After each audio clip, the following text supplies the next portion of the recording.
Dans les confins gelés de la Scandinavie, bien au-delà des fjords battus par les vents et des forêts noires de pin, il existe un lieu que les cartes ont oublié, la mer de glace. Ce n'est ni une mer ni une terre, mais un désert d'argent vivant, figé par le temps, que seuls les plus anciens osent encore nommer. Certains disent qu'elle murmure aux rêveurs, d'autres qu'elle garde les secrets d'un monde oublié, enfoui sous des siècles de givre. Lorsque le vent du nord se lève et que les loups hurlent à la lune, on raconte que l'on peut entendre les échos d'un passé ancien, gelé dans la glace. C'est là, au cœur de ce royaume figé, qu'une vieille femme, aux cheveux blancs comme la neige éternelle, trouva un jour un enfant. Il ne pleurait pas. Il ne tremblait pas. Il était simplement là, endormi dans un berceau sculpté dans la glace elle-même, ses paupières closes sur des rêves glacés. Nul ne savait d'où il venait. Aucune empreinte ne menait à lui, et pourtant, il respirait. La femme le prit avec elle et le nomma Esquil, ce qui veut dire l'épée des dieux dans la langue des anciens. Car en le regardant, elle sut qu'il n'était pas né par hasard. Autour de lui, le silence semblait plus dense, les flocons tombaient plus lentement, comme si le temps lui-même retenait son souffle. Elle l'éleva seule, dans une cabane de bois craquant, au bord de la mer de glace. Chaque soir, elle lui contait des légendes anciennes, des dieux tombés du ciel, des esprits cachés dans les rochers, des royaumes enfouis sous la neige éternelle. Mais Esquil ne posait jamais de questions. Il écoutait en silence, comme s'il savait déjà. Les habitants du hameau voisin, rares et méfiants, refusaient de s'en approcher. « Ce n'est pas un enfant, c'est un présage », disait-il à voix basse, en fermant leur porte à son passage. Mais Esquil grandit, en silence, en solitude.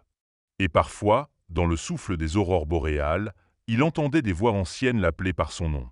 Comme si quelque chose, quelque part, l'attendait dans les glaces. Esquil avait 13 hivers lorsqu'il vit pour la première fois ce que les anciens appelaient le frisson de la glace. Ce n'était pas un froid normal. C'était un souffle ancien qui traversait les pierres, faisait gémir les arbres et gelait les cœurs les plus solides. Ce jour-là, le ciel s'assombrit plus tôt que d'habitude et un talot bleu glissa sur la mer de glace comme une ombre vivante. Il vivait avec Mort, la vieille femme qu'il avait trouvée. Elle l'avait élevé dans une cabane faite de bois noirci et de mousse gelée, sur une colline qui dominait la blancheur infinie. Mort lui avait appris à tendre des pièges, à lire les vents, à écouter les histoires gravées dans les craquements de la glace.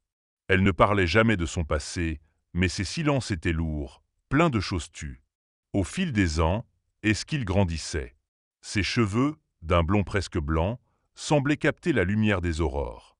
Ses yeux, d'un bleu profond, regardaient le monde comme s'il l'avait déjà vu.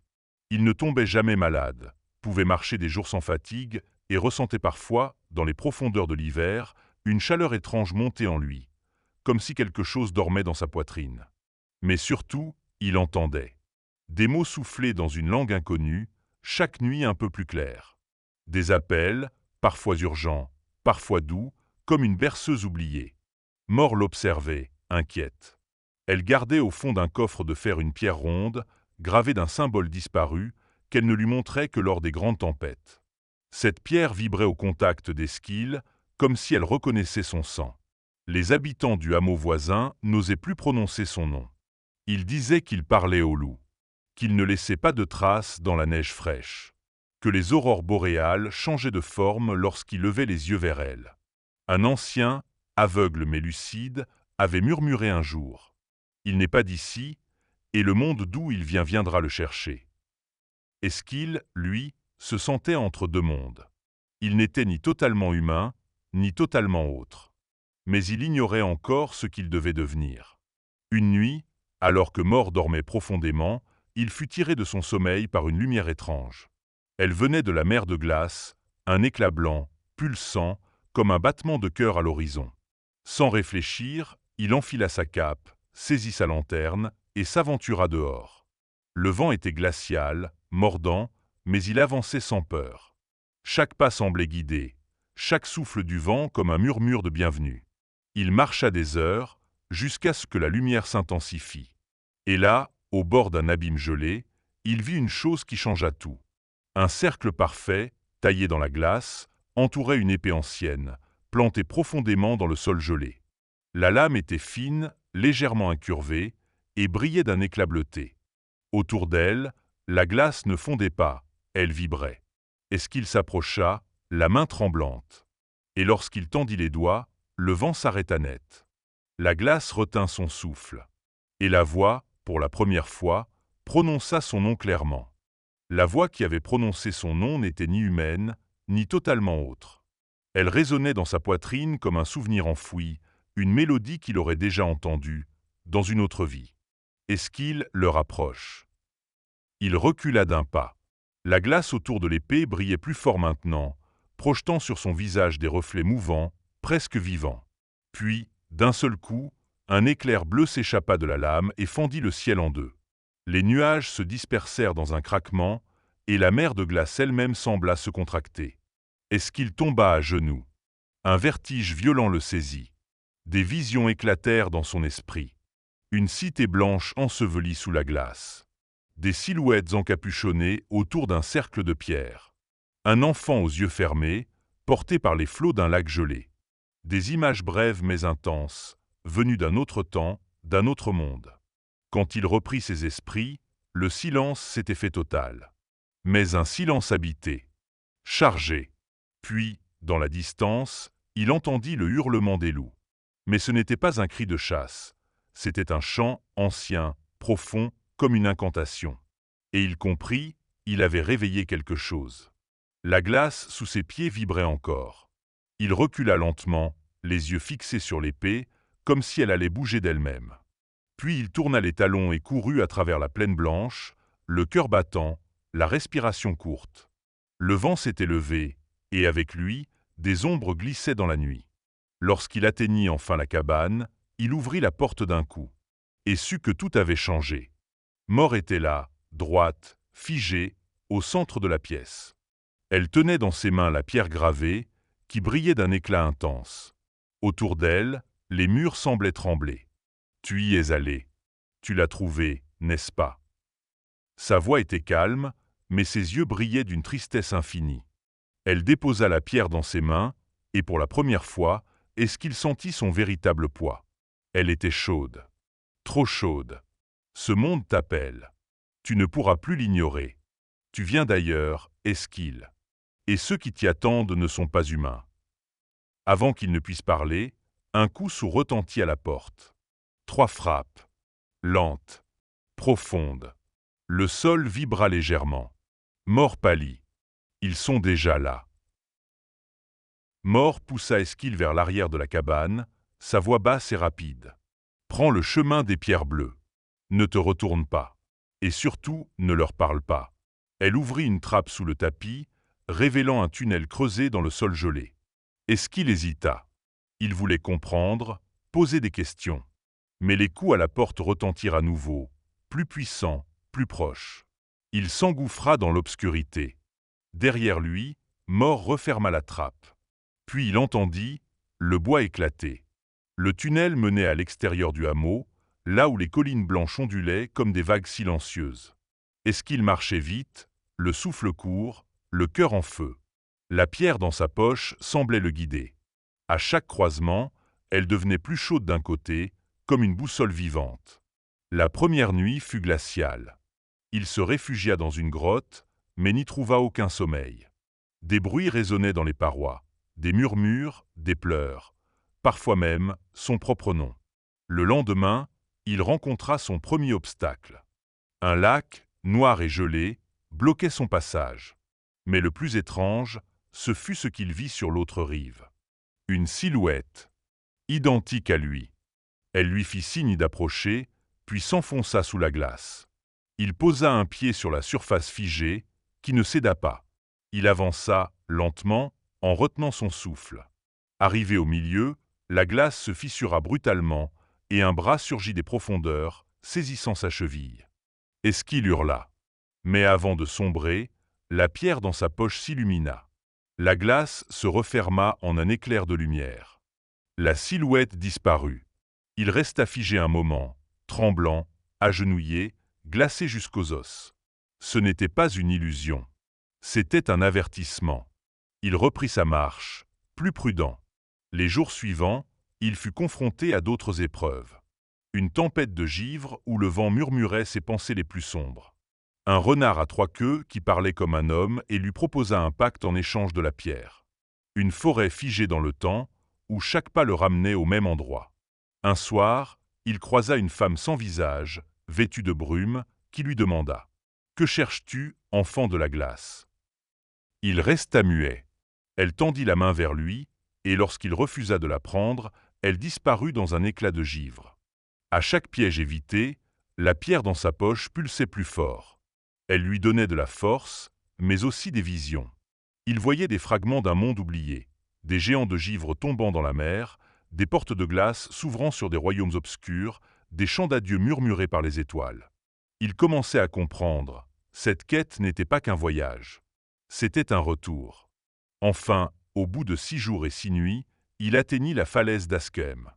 Un mur de glace géant, gravé de symboles anciens, d'une hauteur vertigineuse. Au sommet, une lumière pulsait, comme un cœur qui l'attendait. Et tout autour, le vent soufflait un nom, le sien. Devant la falaise d'Askem, Esquil resta immobile, le souffle coupé. Le mur de glace s'élevait jusqu'au ciel, si lisse qu'il reflétait les étoiles comme un miroir. Les symboles gravés luisaient d'une lumière froide, pulsant lentement au rythme de la pierre qu'il portait. Il tendit la main, effleura l'un des glyphes. Un choc parcourut son bras, et le froid sembla se retirer de son corps comme une vague. Une ligne de lumière courut sur la paroi, reliant les symboles entre eux. Le mur vibra, puis une ouverture s'y forma, une arche parfaite, taillée par une force ancienne. Esquil entra. À l'intérieur, un couloir étroit s'enfonçait dans la montagne. Les parois étaient gravées de scènes qu'il ne comprenait pas encore. Un enfant né sous une étoile noire. Une guerre entre des créatures de givre et des hommes ailés. Une cité suspendue dans les airs, brisée par la glace. Au bout du couloir, il trouva une salle circulaire, creusée dans un cristal bleu. Au centre, un autel. Et sur cet autel, une sphère de glace limpide, flottant à quelques centimètres au-dessus de sa base. Elle semblait respirer. En s'approchant, la pierre qu'il portait s'arracha d'elle-même de sa poche et vola jusqu'à la sphère. Quand elle la toucha, la pièce entière s'illumina. Des voix remplirent l'air. Des dizaines. Des centaines. Certaines graves comme les montagnes, d'autres légères comme le vent. Il est l'un des nôtres. Il porte le chant ancien. L'enfant oublié, enfin revenu. Puis, au centre de la sphère, une image apparut. Une femme aux cheveux blancs, mort, jeune et belle, tenant un nourrisson contre elle. Ses yeux étaient pleins d'amour, mais aussi de peur. Tu n'es pas né de la mer de glace, Esquil. Tu en es le gardien. D'autres visions jaillirent. Mort fuyant un temple en flammes, portant l'enfant dans ses bras. Des silhouettes à capuchon, lançant des éclairs bleus pour les arrêter. La mer de glace s'ouvrant pour les cacher, refermant ses eaux sur eux. Tu es le dernier de la lignée des Chantelames, souffla la sphère. Les gardiens du passage. Les protecteurs des frontières entre les mondes. Une nouvelle série de symboles apparut sur les murs. Esquil les comprenait maintenant. Des noms, des promesses, des serments oubliés. Il savait lire cette langue.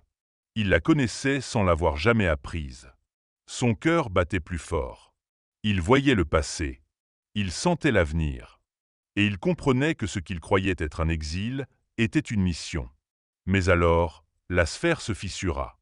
Un éclat s'en détacha et vola jusqu'à lui, entrant dans sa poitrine sans douleur. Il sentit une chaleur douce l'envahir, une lumière éclore en lui. Une mémoire ancienne s'éveillait. Il se leva, lentement. Ses yeux n'étaient plus les mêmes. Il voyait au-delà de la glace. Il entendait les chants des pierres. Mais avant qu'il ne puisse faire un pas, la salle se mit à trembler. Les murs vibraient. Des symboles s'éteignaient un à un. Des cris montèrent du tunnel. Des êtres approchaient. Des êtres qui le cherchaient depuis 13 ans. Le grondement se rapprochait. Esquil restait debout, au centre de la salle bleutée, le souffle suspendu, le cœur battant au rythme d'un tambour ancien. Il n'était plus un enfant fuyant l'inconnu. Il était devenu une clé, et les portes s'ouvraient. La lumière de la sphère désormais brisée continuait de briller dans sa poitrine. Il sentait son énergie couler dans ses veines, éveillant quelque chose de plus grand que lui, de plus ancien. Puis ils apparurent. 3 silhouettes, drapées de capes sombres, sans visage visible. Elles ne marchaient pas. Elles glissaient sur la glace comme des ombres vivantes. « Esquille, dit l'une d'elles, sans bouger les lèvres. Tu portes ce qui nous revient. Donne-le, et tu vivras. » Mais il ne bougea pas. « Tu ne comprends pas encore. Cette lumière n'est pas pour toi. Elle nous a été volée. » Les voix résonnaient dans sa tête. Elle l'étreignait, froide, tranchante, cherchant à percer sa volonté. Une douleur sourde monta dans son crâne. Il tituba. Il sentit sa foi vaciller. Des images terrifiantes envahirent son esprit. Mort pétrifié dans la glace, le monde en ruine, le ciel déchiré. Mais au milieu de cette pression mentale, une autre voix s'éleva. Celle de mort. Un souvenir. Une prière. Quand le doute t'envahit, ferme les yeux. La lumière est en toi. Alors il ferma les yeux. Et il vit. Le cercle. La cité. Les champs. Le pacte oublié. Quand il rouvrit les paupières, ses mains étaient entourées d'un talot bleuté. Les ombres reculèrent légèrement. Il a réveillé l'éclat, souffla l'une d'elles. Elles levèrent les bras. La glace autour de la salle se fissura. Des éclats volèrent, tourbillonnant comme des lames. Une rafale frappa Esquille, le projetant contre le mur. Il se releva avec peine, le sang à la lèvre, mais la lumière dans sa poitrine brillait plus fort. Il ne fuyait plus. Il avançait. Il tendit la main vers les symboles éteints du mur. Ils se rallumèrent, un à un. Un cercle de lumière se forma autour de lui. Les ombres hurlèrent. « Tu n'es qu'un fragment. Tu ne peux pas nous arrêter. » Mais il ne voulait pas les arrêter. Il voulait comprendre. Réconcilier. Alors il parla, en langue ancienne. Les mots jaillirent d'eux-mêmes, puissants, sacrés. « Je ne suis pas venu voler. Je suis revenu guérir ce qui fut brisé. » Le cercle s'élargit. Une onde de chaleur traversa la salle. Les ombres se figèrent. Elles se regardèrent, puis commencèrent à se désagréger. Leurs voix devinrent plus douces, plus tristes. « Nous n'avons jamais voulu la guerre. Nous avons été oubliés. » Le sol vibra sous ses pieds. Et dans un grondement assourdissant, la salle s'ouvrit sur l'extérieur. La glace s'effondra, révélant un pont suspendu au-dessus d'un vide de lumière. De l'autre côté, un autre monde. Inaccessible jusqu'à cet instant. Les ombres hurlèrent une dernière fois, puis furent aspirées par l'obscurité, comme soufflées par une force qu'elle ne pouvait contenir. Esquille tomba à genoux. Il avait gagné. Il avait survécu. Il avait réveillé une mémoire enfouie. Mais à quel prix? Le pont de lumière s'étendait devant lui, suspendu dans le vide comme un fil entre deux mondes. Sous ses pieds, il ne voyait ni pierre ni glace, seulement un courant d'énergie vibrant, traversé de fragments de souvenirs, de visages, d'étoiles oubliées. Esquille se releva lentement. Il savait que tout ne faisait que commencer. Mais il savait aussi qu'il n'était plus seul. La lumière en lui n'était pas seulement une arme, c'était une mémoire. Une voix. Une promesse. Il posa le pied sur le pont. Chaque pas faisait résonner les chants anciens. Des arcs d'énergie couraient dans l'air, et les symboles qu'il avait vus sur les murs d'Askehem s'inscrivaient autour de lui. Le passage reconnaissait son sang. Lorsqu'il atteignit l'autre rive, le monde changea. Ce n'était plus la Scandinavie gelée. C'était un royaume oublié, suspendu entre les vents du nord et les champs du ciel. Une cité de tours translucides, de cascades de lumière, de passerelles flottant dans l'espace. Les bâtiments vibraient d'une harmonie silencieuse, comme si la cité elle-même chantait. Il n'y avait personne, mais il sentit des présences. Des gardiens, des âmes, des souvenirs vivants. Un cercle de pierre s'ouvrit devant lui. Et au centre, un trône vide. La lumière en lui pulsa. Il comprit, ce trône n'était pas pour dominer. Il était pour veiller. C'était cela, le rôle des chantelames. Gardiens des passages, médiateurs entre les mondes, protecteurs des équilibres oubliés. Des êtres créés non pour gouverner, mais pour réparer. Il s'agenouilla. La pierre dans sa poitrine se détacha et flotta devant lui. Elle se divisa en fragments qui vinrent se poser sur les piliers autour du cercle. Alors, la cité se réveilla. Des sons résonnèrent. Des voix montèrent. Les tours s'illuminèrent. Des formes de lumière prirent corps. Les anciens, ceux qui avaient été effacés, oubliés, bannis. Parmi eux, morts. Jeune, belle, entière. Elle souriait. Tu es revenu. Tu as ouvert la voie. Tu as réparé la faille. Il courut vers elle, mais elle recula doucement. Je ne suis plus ici, Esquile. Ce que tu vois, c'est l'écho. Mais je t'ai toujours vu, toujours cru. Il pleura. Des larmes de glace, légères, pures. Puis la cité se fondit lentement dans la lumière. Les formes disparurent. Il était seul à nouveau. Mais tout avait changé. Esquile retourna sur le pont. Le passage vers la mer de glace s'était refermé. Mais ce n'était pas une prison. C'était une promesse tenue. Une blessure refermée. Il resta un long moment face au vide, à écouter. Le silence était plein de sens. Le vent souffla autour de lui. Plus doux, plus clair. Il y entendait des noms, des chants, des voix. Et dans ce souffle, une dernière voix. Tu n'es pas le dernier, Esquile. Tu es le premier d'un renouveau.